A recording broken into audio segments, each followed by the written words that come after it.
Hi and welcome back to the channel. My name is Tom and some of you might know me as Bowl of Salmon on Instagram.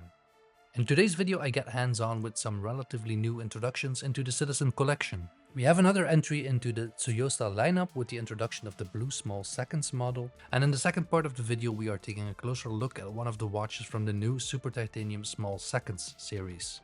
When both these models were released, the dials immediately stood out to me, and that is why I wanted to get hands-on with them. Both are coming in at under 500 euros, so these are probably one of the most affordable watches I had on the channel thus far. Do they offer bang for buck? Absolutely.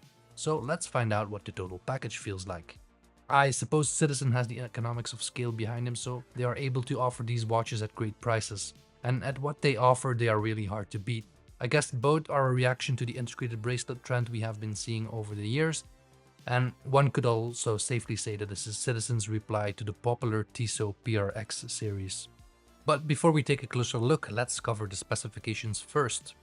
The Tsuyosa Small Seconds is a stainless steel watch with a case width of 40mm.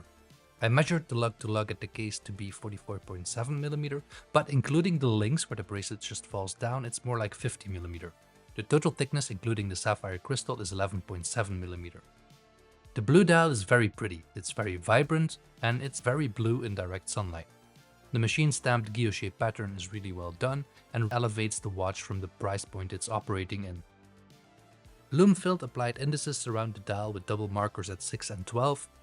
At a traditional 6 o'clock, we find the running second subdial that has a really nice execution too.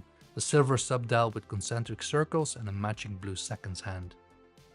All in all, this is a very legible dial, and the handset definitely took some design cues from the Rolex Oyster Perpetual line.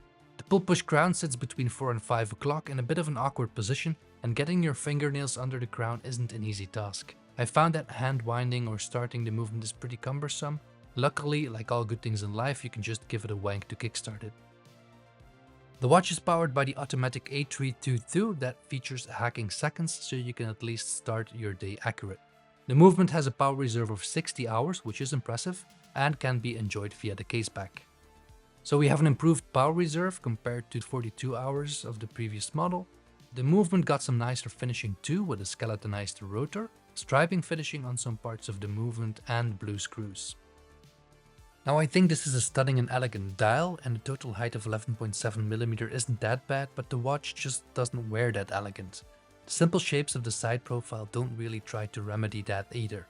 The watch sits a bit top heavy, and this also makes it wear a little bigger than the 40mm suggests. The bracelet plays a part in this too. The steel bracelet has 3 rounded links. It's some sort of bullet type bracelet with a polished center link, and it tapers from 22mm at the lugs to 20mm at the clasp.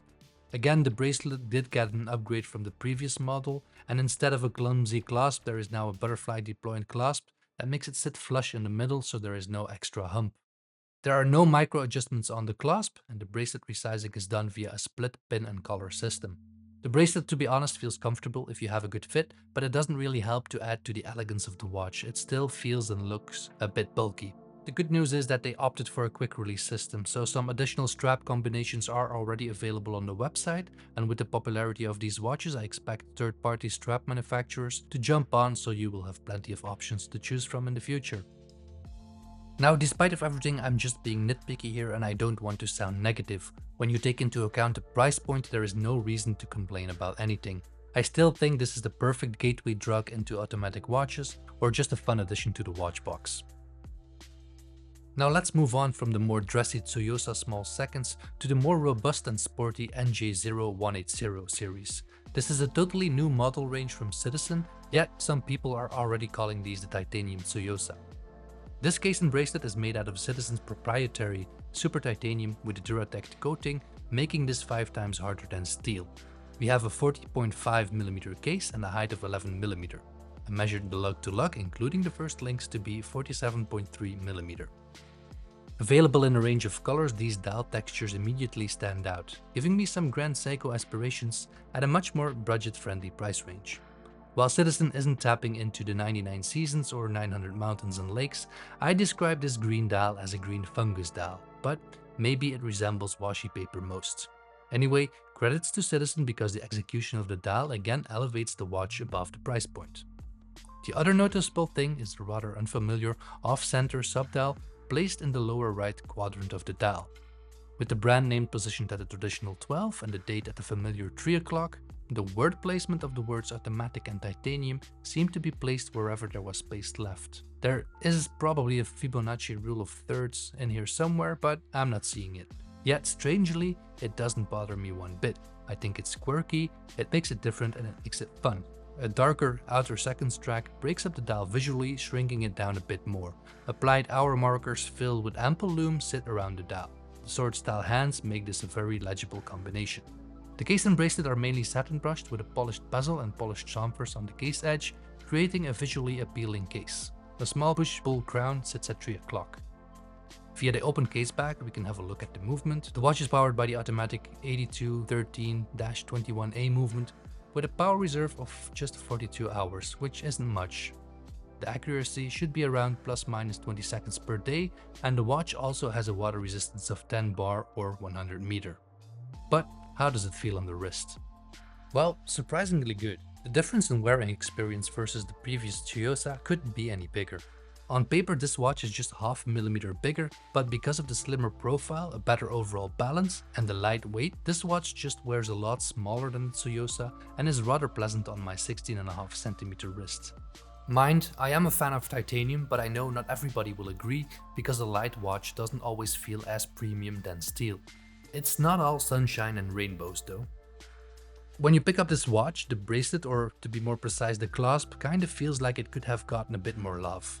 It rattles a little, and well, that stamped folding clasp there's no way around it, it just feels and looks cheap.